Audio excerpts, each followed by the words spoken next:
Assalamualaikum warahmatullahi wabarakatuh. Kembali lagi bersama saya Kang Hakim. Pada kesempatan kali ini saya sedang berada di Desa Ciranca, Kecamatan Malusma, Kabupaten Majalengka, teman-teman. Nah, di belakang saya ini ada salah satu rumah, kalau ukuran di kampung ini bisa dikatakan rumah mewah. Rumahnya terpencil jauh dari pemukiman. Dan rumah ini pemiliknya adalah mantan preman. Ini lagi rame-ramenya film Preman Pensiun ini. Bapak ini bisa dikatakan mantan preman yang sekarang udah pensiun menjadi pengusaha roti bakar. Wow, hebat ya seorang preman bisa menjadi pengusaha sukses. Jadi yang penasaran dengan kisahnya pemilik rumah tersebut, ikutin terus perjalanan saya. Saya doakan yang selalu mengikuti perjalanan saya. Semoga kalian semua selalu diberikan kesehatan oleh Allah Subhanahu wa taala, dipanjangkan umurnya, yang masih sakit diangkat penyakitnya, yang punya hutang semoga hutangnya cepat terbayar lunas, digampangkan milik rezekinya. Yang masih jomblo semoga cepat ketemu dengan jodohnya, yang sudah menikah semoga menjadi keluarga yang sakinah, mawadah, warahmah, diberikan keturunan yang soleh-solehah. Teruntuk buat kalian para janda, para duda yang masih mencari pasangan hidup barunya, semoga kalian mendapatkan pasangan hidup baru kalian yang bisa menyayangi kalian dan anak kalian sama seperti menyayangi anaknya sendiri. Yang belum mendapatkan pekerjaan, semoga bisa mendapatkan pekerjaan. Yang belum punya rumah, semoga bisa mempunyai rumah. Dan saya ingatkan yang belum sholat, silahkan sholat terlebih dahulu. Jangan sampai adanya video ini atau tayangnya video ini melalaikan atas kewajiban kita hidup di dunia ini, teman-teman. Jadi kita langsung saja bersilaturahmi kepada mantan preman pensiun tersebut. Suasana alam pedesaan atau alam perkampungannya ya seperti ini. Namun berkabut ya teman-teman, karena ini pas saya datang ke sini pas turun hujan nih teman-teman. Jadi nggak kelihatan jelas, terhalang sama kabut. Dan di bawah itu ada salah satu tempat wisata yang termasuk Desa Lebakwangi, Kecamatan Malusma, Kabupaten Majalengka, namanya Saung Salahur. Untuk rumah yang akan kita tuju, ini rumahnya teman-teman. Ini nih, ini rumahnya mencil, tidak ada tetangga. Tetangganya itu merupakan area persawahan. Dan untuk area makamnya sendiri ini berada di belakang sini teman-teman. Oh, pas hujan nih ke sini, jadi kurang apa ya, melihat suasananya kurang begitu detail dan begitu jelas. Namun enak suasana hujan di perkampungan nih, di alam pedesaan ya kayak gini.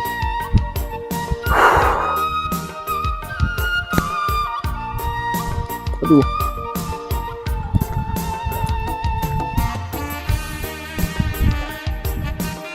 Nah, suasana hujan di hamparan pesawahan ternyata seperti ini rasanya ya teman-teman.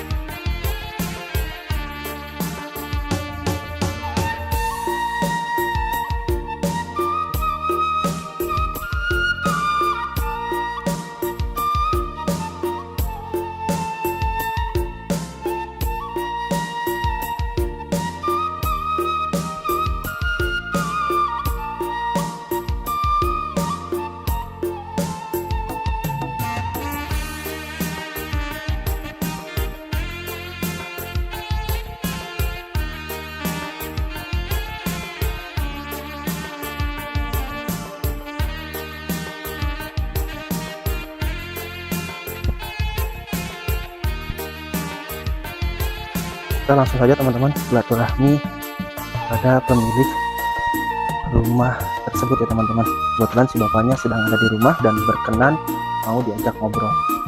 Assalamualaikum. Salam. Nah, alhamdulillah teman-teman, kita bisa silaturahmi lagi sama bapak. Pak, gimana kabarnya Pak? Alhamdulillah baik. Nah, sehat ya Pak ya? Alhamdulillah sehat saja. Lagi nyantai Pak? Ya gini aja lah. Nah ini teman-teman, ini boleh memperkenalkan diri terlebih dahulu Pak. Saya ngobrol bersama Bapak siapa nih Pak? Saya Bapak Aep. Bapak Aep. Ya. Bapak Aep ini ya bisa dikatakan dulunya itu kisahnya kelam ya Pak ya. Itulah. Tapi ini bisa memotivasi buat kita teman-teman. Jadi Pak Aep ini pahit manisnya kehidupan pernah dialami sama Bapak Aep. Dari mulai terpuruk, dari mulai bangkit lagi ya Pak ya. Ya, Nama juga roda kehidupan terus berputar ya Pak Aep ya. Ya. Pak Aep bisa menceritakan kisah-kisah Pak Aep waktu dulu tuh Pak Aep, kisah-kisah kelam Pak Aep lah, dari mulai pemuda sampai sekarang, sampai saat ini bisa menjadi pengusaha roti bakar Pak Aep. Ya kalau awal memang saya lagi-lagi masa muda, memang dibilang saya tenang hidup lah gitu. Tenang Ya bisa dibilang udah berjalan gitu kan, kalau di masa muda. Cuman saya semenjak menjalankan berumah tangga, semenjak punya anak 5 itu, memang saya kehidupan terpuruk betul itu. Terpuruk. Waktu itu. Berarti dari mulai muda juga Bapak udah misalkan udah bisa dikatakan ukuran orang di kampung sukses ya Pak ya? Ya bisalah cukup gitu, kalau buat Cukup. sendiri gitu, kalau lagi bujangan. Pas lagi muda. Terus pas awal-awal pernikahan mulai goyah kehidupannya Pak Mulai ya? punya anak 5, saya betul-betul kehidupan terpurukan betul. Itu dulunya Pak usaha apa Pak sebelum ke jadi usaha roti bakar Pak? Ya paling di kampung musiman aja, ada misalnya kita nanam padi, atau misalnya jual beli ikan gitu kalau dulu. Cuman ya itu semenjak 2007 saya memang sampai lari ke daerah sini itu memang betul-betul keterpurukan. Jadi istilahnya kalau dulu itu sebagai bandar pare ya Pak ya? Pokoknya di kampung mah dikatakan gitu. Itu biasanya jual padinya kemana Pak? Ke daerah mana Pak? Ya kadang dulu kan adik saya juga buka pabrik di sini. Jadi saya ambil itulah cari-cari dari petani gitu kan. Nah, terus kalau sudah sininya saya sempat jual bibit-bibit juga gitu kan, bibit-bibit kayu. Apa itu yang penting kita memikirkan bagaimana ini nafkahin anak istri gitu kan. Oh, gitu. Berarti kalau dulu mah istilahnya punya rumah ya Pak ya, punya rumah juga katanya sampai 2 ya Pak ya? Kalau itu dari mertua di Ciberem ya, saya sampai punya rumah 2, ya kolam, ya ladang juga. Cuman itu sampai habis 1 senti pun saya sampai nggak ada waktu itu. Sampai istilahnya sampai benar-benar di titik nol ya Pak ya? Iya. Bisa dikatakan bangkrut gitu Pak ya? Iya, waktu 2007 itu. Bangkrut. Nah Bapak, biasanya kan orang kalau misalkan dari tadinya hidup mewah, hidup ada ya Pak ya? Iya. Bisa dikatakan banyak duit lah gitu Pak ya. Terus Bapak terpuruk benar-benar sampai nol, itu sampai nggak punya uang sama sekali Pak. Itu Bapak merasa putus asa, nggak merasa frustasi atau merasa istilahnya Tuhan itu nggak adil sama saya, punya nggak perasaan seperti itu Pak? Kalau saya merasa ke situ enggak. Cuman ingat kita bagaimana mungkin dikarenakan langkah-langkah diri kita yang salah, saya pikirnya hanya ke situ aja. Atau kelakuan kita yang mungkin yang salah, saya berpikir ke situ. Jadi saya di situ mencoba memperbaiki diri, bagaimana kita yang harus kita jalani, yang penting keluarga saya membina rumah tangga, bagaimana harus menerima keadaan, saya di situ aja sebenarnya. Maksudnya salah langkah itu kayak gimana Pak? Maksud salah langkah apakah kita banyak dosa atau gimana gitu? Ya kadang-kadang kan kita hanya bergaul misalnya sama anak-anak muda, walaupun kita sudah berumah tangga, kita bergaul sama anak-anak muda, kadang ya gitulah. Kenakalan-kenakalan remaja masih diikuti sama kita. Padahal Bapak udah berumah tangga, iya, udah punya anak gitu ya. Jadi kesalahan-kesalahan kita itu, jadi jangan menyalahkan sama orang lain dan jangan nyalahkan sama Tuhan yang kuasa gitu. Iya, kebanyakan orang seperti itu Pak, menyalahkan sana sini, tidak menyadari kesalahannya, tidak menyadari dosanya. Tapi Pak Aep ini bagus. Jadi mungkin istilahnya dulu mah nggak ada keberkahan mungkin ya Pak ya. Karena banyak. Ya, jadi misalnya kita punya uang nggak dipikir ini dari mana, kita pakai hura-hura kan di situ, nggak memikirkan misalnya di bagaimana anak istri di rumah. Gitu ya kalau dulu. Berarti salah langkahnya itu ya Pak ya. Jadi kita harusnya jangan nyalahkan orang lain dan jangan nyalahkan Tuhan. Jadi salah diri kita sendiri. Gitu. Itu emang yang terbaik ya Pak ya. Menyalahkan diri sendiri, jangan menyalahkan sana sini. Terus Pak bisa bangkit lagi. Usaha awal mulanya gimana tuh Pak? Bisa bangkit lagi, bisa mempunyai rumah, tanah kebeli lagi, sampai yang tadinya Bapak jual bisa dibeli lagi sama Bapak, itu gimana sih Pak? Ceritanya tuh Pak. Memang awal mula anak saya yang ke-1 ikut kerja di orang, di roti gitu kan. Terus anak yang kedua ikut juga kerja di orang. Nah, akhirnya dia ingin merintis sendiri. Awal mula dari keberanian anak juga gitu, awal mula bisa masuk roti itu kan. Modal nekat. Ya. Ya alhamdulillah sudah anak berjalan, saya minta memperluas lapangan, ya saya baru pergi ke sana gitu. Jadi maksudnya meluaskan cabang-cabang roti tersebut ini Pak ya. Gitu. Dan untuk penghasilan sendiri Pak, kalau boleh tahu nih, boleh dijawab atau tidak, per bulan sekarang Bapak bisa mendapatkan omset berapa sih Pak? Ya kalau ya alhamdulillah, kalau masalah penghasilan hanya kebutuhan dan keinginan ya lah Alhamdulillah. Cukup ya Pak ya? Ya. Ya tercapai. Asal keinginan Bapak pengen bangun rumah atau pengen apa, terkabul ya Pak ya? Iya, itu aja. Tapi lu cukup lumayan besar loh, karena memang daerah Ciranca itu banyak banget pengusaha-pengusaha roti bakar semua Pak ya. Terus Iya. di daerah seberang, di daerah Kalimantan. Iya. Nggak mungkin kan? Kalau saya kan apa? memang belakangan juga di roti, orang-orang lain udah pada sukses, kalau saya masih belum gitu. Masih merintis. Kalau dulu Pak penghasilan waktu jadi bandar padi, jadi bandar kayu itu penghasilan berapa sih Pak per bulan? Sebenarnya kalau yang itu kadang diambil buat makan aja, ya karena ada dapat, ada enggak kan. Kalau itu nggak nentu gitu kan. Nggak nentu.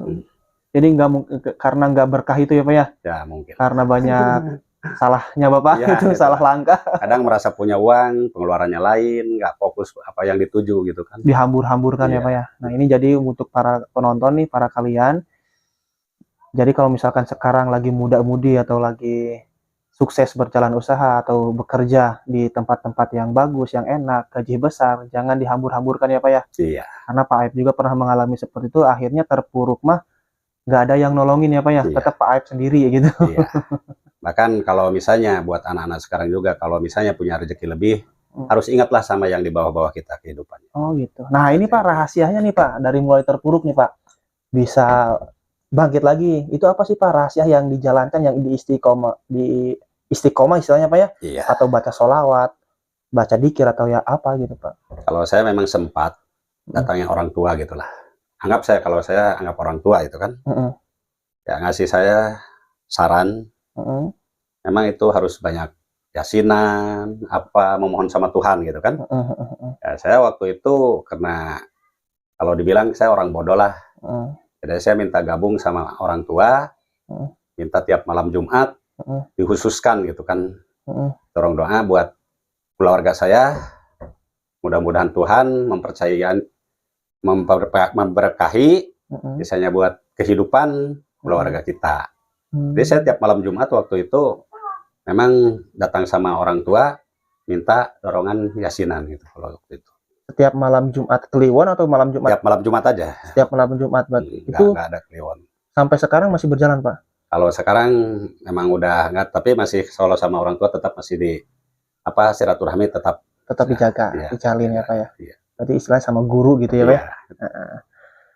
Berarti kalau dulu itu kodironya itu atau baca yasinan berapa malam Jumat Pak? 40 malam Jumat ke 41 dibilang khotam waktu itu saya. 41 berarti hampir 1 tahun lebih ya Pak yang berjalan. Ya. Kurang lebih ya, karena 1 bulan itu 4 malam Jumat, 40 itu ya kurang lebih 1 tahun ya Pak ya berjalan. Biayanya juga cukup besar ya Pak ya. Ya, alhamdulillah. Minimal untuk menjamu para tamu ya Pak ya. Jamu yang datang ke sini. Nah itu Pak, kan Bapak bukan datang ke sini, saya di tempat sana, di tempat orang tua. Oh di tempat orang tua. Ya kan secara syariat Bapak benar-benar nggak punya uang seperak pun itu Pak. Ya alhamdulillah.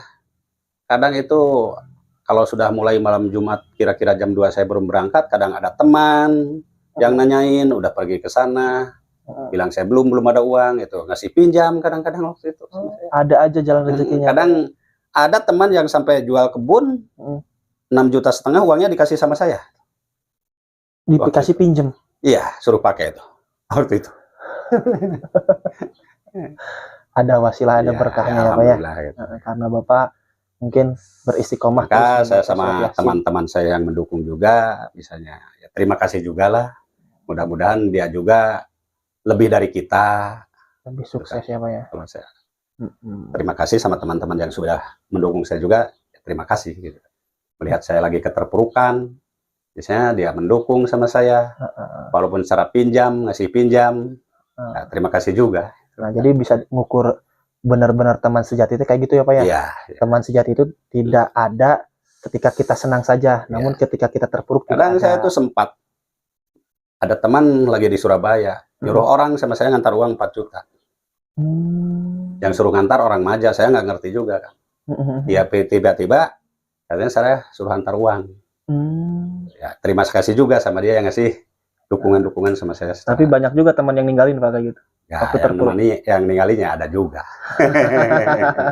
Tapi ada hikmahnya ya Pak ya. Iya. Tahu mana benar-benar teman Iya. sejati, hanya tahu mana teman yang hanya datang ketika kita senang saja ya Iya. Pak ya. Seperti itu. Terus juga dengar-dengar Bapak ini mantan apa istilahnya preman pensiun atau? Kalau itu hanya sebenarnya sangkaan-sangkaan orang aja. Cuman memang bilang orang ya banyak bilang saya takut sama saya atau apa gitu. Tapi kan kalau saya nggak pernah bacok orang, nggak apa sebenarnya. Kadang saya menggertak itu hanya buat menyelesaikan. Cuman nggak digertak itu mungkin nggak ada rasa takut, itu aja kalau saya. Menggertak contohnya gimana Pak? Ya maksudnya kalau ada orang mau berkelahi gitu kan, saya menyelesaikan masalahnya. Kadang-kadang orang otot udah sama saya aja kalau mau berkelahi gitulah. Berantemnya sama saya. Ya gitu. Jadi itu kalau dikatakan orang mungkin saya yang gagah, yang galak, padahal saya pinginnya selesai di situ kan, jangan sampai. Tapi kan kalau misalkan orang di kampung Pak suka punya apa ya istilahnya hodam atau kajadugan ya Pak ya. Iya. Nah Bapak sendiri punya nggak Pak waktu dulu waktu jadi preman tuh Pak? Kalau saya enggak. Oh, enggak. Jadi saya hanya kepercayaan diri aja. Sama saya percaya sama Tuhan yang di atas. Gitu kan. Gitu. Kalau kita nggak salah mungkin kita selamat lah. Ini Pak, lanjut ke sini nih Pak. Saya lihat ada apa nih? Ada keris dan juga mandau sama kujang. Nah itu apa Pak? Kalau itu hanya apa aksesoris saja. Aksesoris saja. Nggak ada isinya, nggak ada hodamnya itu gitu. cuman mandau kenangan dari Kalimantan. Ada kenalan di sana ngasih ya kita bawalah. Oh gitu. Jadi dari tempat Bapak usaha. Gitu. Iya.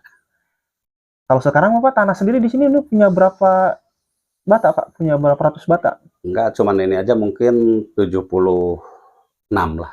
76 bata. 76 bata. Iya. Yang dibangun ini bangun rumah.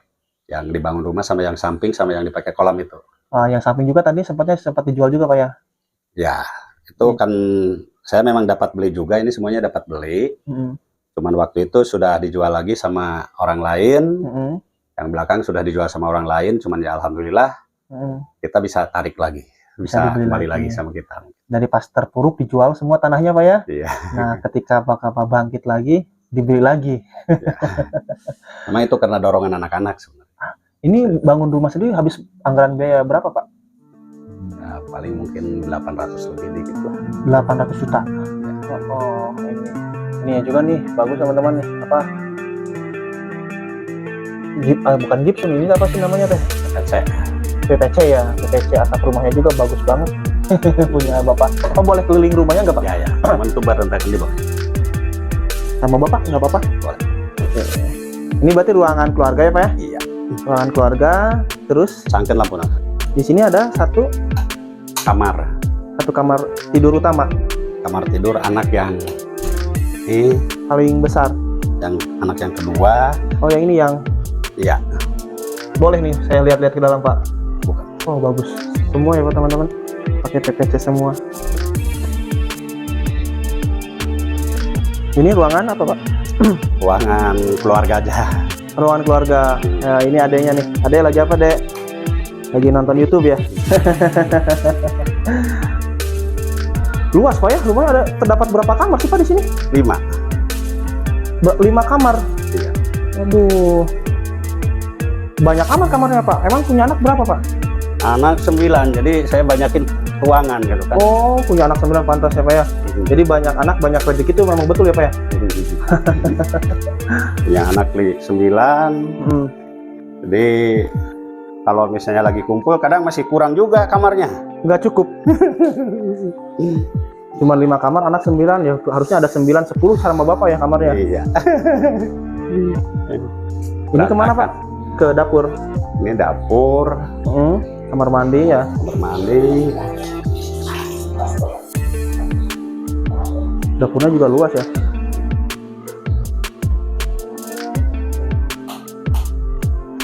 Aduh.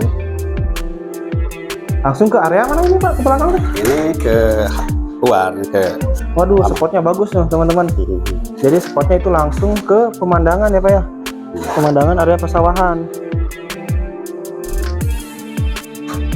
Ini ruangan apa Pak? Beda ruangan lagi. Dibilang ruang tamu juga. Oh ruang tamu. Oh di sini. Oh, ada dua ruang tamunya berarti selain di depan. Ini ruang tamu juga, ini kamar lagi. Oh gitu.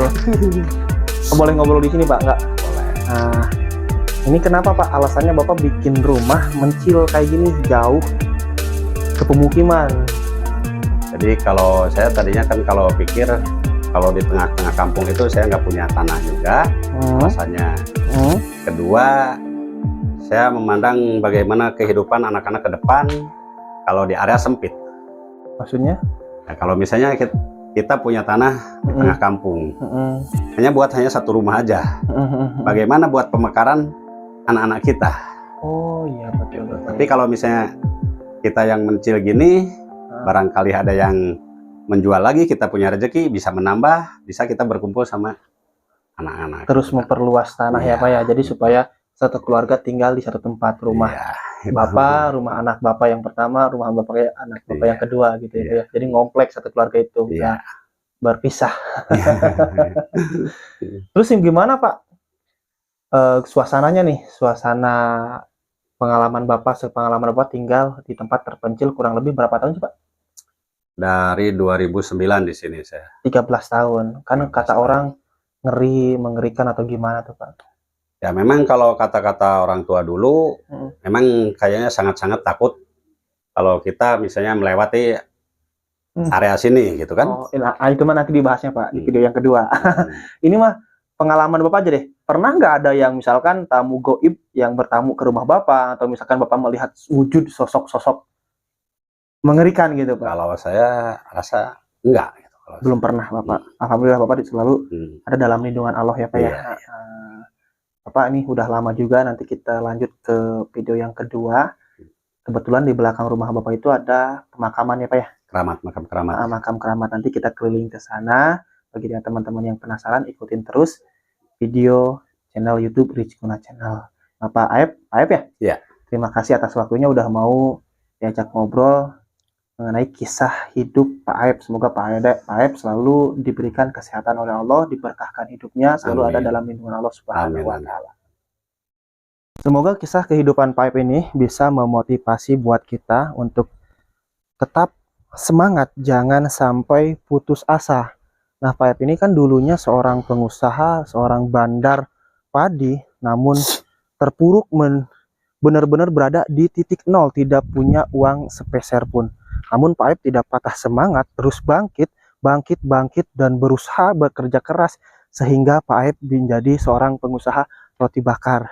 Yang tadinya tanah di sekitaran Pak Aep ini nih sudah dijual ke orang lain, di belakang juga sama sudah dijual ke orang lain, sama Pak Aep dibeli lagi. Jadi intinya, jikalau kita pengen hidup sukses, pengen hidup enak, pengen banyak uang, selalu bersyukur kepada Yang Maha Kuasa. Dan yang kedua, tetap bekerja keras, tetap semangat, jangan sampai putus asa. Saya Kang Hakim pamit undur diri, sampai ketemu di video berikutnya. Wassalamualaikum warahmatullahi wabarakatuh.